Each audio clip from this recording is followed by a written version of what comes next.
Selamat siang, Bu Susi dan teman-teman. Kami dari kelompok 7 ingin mempresentasikan hasil kerja kita. Sebelumnya, perkenalkan nama saya Ignacio Arendo Wijaya dari absen 17. Lanjut. Saya Saya Nathan, Rio, absen 7. saya Rio absen 27. Saya Leo, absen 20. Kita akan membahas tentang sel hati, ginjal, neuron, dan alveolus. Yang pertama adalah sel hati. Lanjut. Di dalam sel hati, kolesterol disintesa dari asetil CaO dan asetoasetil CaO. Kedua bahan tersebut dijadikan menjadi bahan utama untuk menjadikan kolesterol dan akan menjadi garam, empedu, dan steroid di kelenjar endokrin. Yang pertama itu ada glikogen, yang kedua itu ada retikulum endoplasma halus, yang ketiga itu retikulum endoplasma kasar, yang keempat itu badan Golgi, yang kelima itu sitoplasma atau sitosol, dan itu ada mitokondria dan peroksisom. Nah, tempat pembentukan sintesis lemak itu ada di nomor 5, yaitu di sitosol atau sitoplasma. Nah, salah satu fungsi lemak bagi sel adalah sebagai komponen penting yang dari plasma membran, nukleus, retikulum endoplasma, dan juga lisosom. Kalau fungsinya bagi tubuh itu sumber energi, proteksi, membawa komponen larut lemak misalkan A, D, E, dan K, dan juga sebagai bisa penghangat tubuh, dan juga bahan hormon steroid dan garam empedu. Lanjut. Sedangkan fungsi kolesterol itu adalah sebagai bahan asam empedu, vitamin D, dan hormon steroid. Garam empedu itu fungsinya untuk mengemulsi lemak makanan, dan hormon steroid itu bisa buat bereaksi ketika tubuh sedang stres dan juga mengatur regulasi natrium dan potasium dalam tubuh.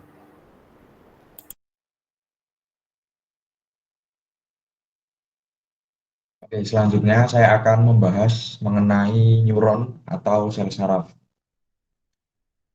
Lanjut. Ya, neuron atau bisa disebut dengan sel saraf adalah satuan kerja sistem saraf yang berfungsi untuk menghantarkan listrik yang dihasilkan oleh suatu rangsangan. Sistem saraf manusia sendiri itu dibagi menjadi dua, yaitu sistem saraf pusat dan juga sistem saraf tepi. Sistem saraf pusat manusia itu terdiri dari otak dan juga sumsum tulang belakang. Sedangkan sistem saraf tepi itu berada di seluruh tubuh. Sel saraf itu juga bisa mengalami kerusakan. Dia bisa mengalami kerusakan apabila tubuh itu kekurangan vitamin, mengalami gangguan elektrolit, kecanduan minuman beralkohol atau narkoba, gangguan suplai darah, dan juga bisa disebabkan oleh diabetes, infeksi otak, Parkinson, stroke, serta cedera pada kepala atau tulang belakang. Diabetes sendiri itu menyebabkan kerusakan saraf karena mitokondria terlalu banyak mendapatkan glukosa sehingga sel tersebut menjadi rusak.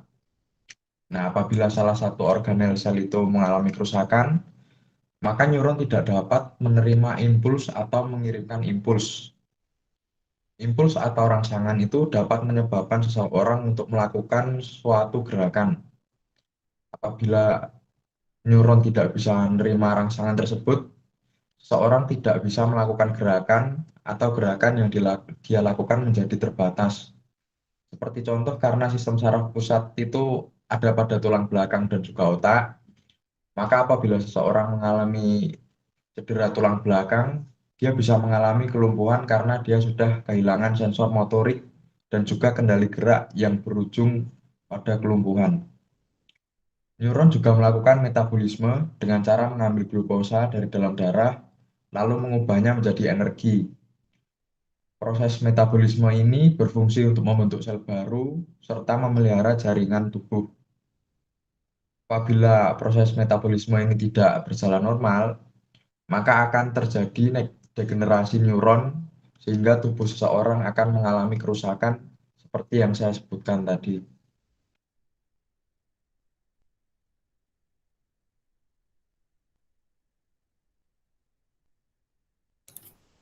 Selanjutnya kita akan masuk ke organ ginjal.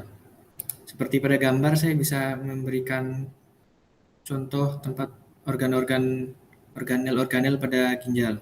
Jadi pada ginjal ini nanti akan terjadi 3 tahapan sebelum menjadi urin. Pertama nih ada tahap filtrasi. Tahap pertama ini akan membentuk urin pada manusia atau biasa disebut filtrasi yang terjadi di glomerulus. Glomerulus ini adalah untaian pembuluh kapiler yang dinding-dindingnya bertautan dengan kapsula Bowman. Filtrasi tersebut juga dengan penyaringan. Jadi darah yang mengalir di tubuh kita akan disaring dalam glomerulus setiap 5 menit sekali. Hasil-hasil filtrasi tersebut berupa filtrat glomerulus atau urin primer yang akan mengandung H2O dan zat-zat seperti glukosa, klorida, natrium, kalium, dan lain-lainnya. Lalu urin primer tersebut akan dilanjutkan ke tahap selanjutnya, yaitu proses reabsorpsi. Pada tahap kedua ini di reabsorpsi, zat-zat yang dibutuhkan oleh tubuh akan diserap kembali dan dimasukkan ke dalam aliran darah. Reabsorpsi terjadi di tubulus contortus, proximal, dan lengkung Henle. Setelah proses reabsorpsi ini berlangsung, terbentuklah urin sekunder. Jika zat-zat yang dibutuhkan oleh tubuh diserap,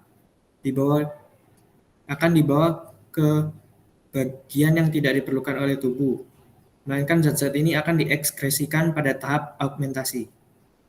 Jadi tahap yang ketiga ini tahap augmentasi. Tahap terakhir merupakan proses pembentukan urin pada tubuh manusia. Jadi seperti pada yang disebutkan di atas, zat-zat yang tidak diperlukan oleh tubuh akan diekskresikan. Disinilah tempatnya.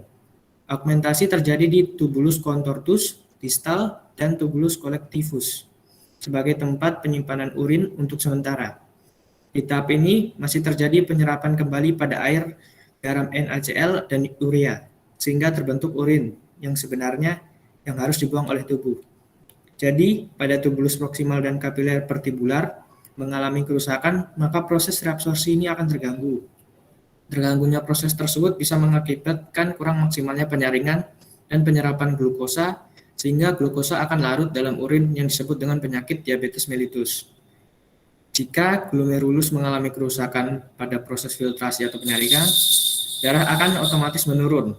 Proses yang menurun ini dapat menyebabkan albuminuria, yaitu penyakit yang menyebabkan urin yang masih mengandung protein.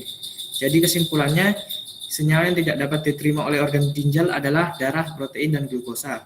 Sedangkan senyawa yang dibutuhkan sangat penting pada organ ginjal adalah urea dan asam urat.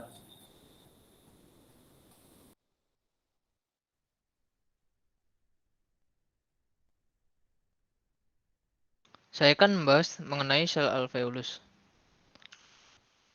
Sel alveolus terletak pada paru-paru.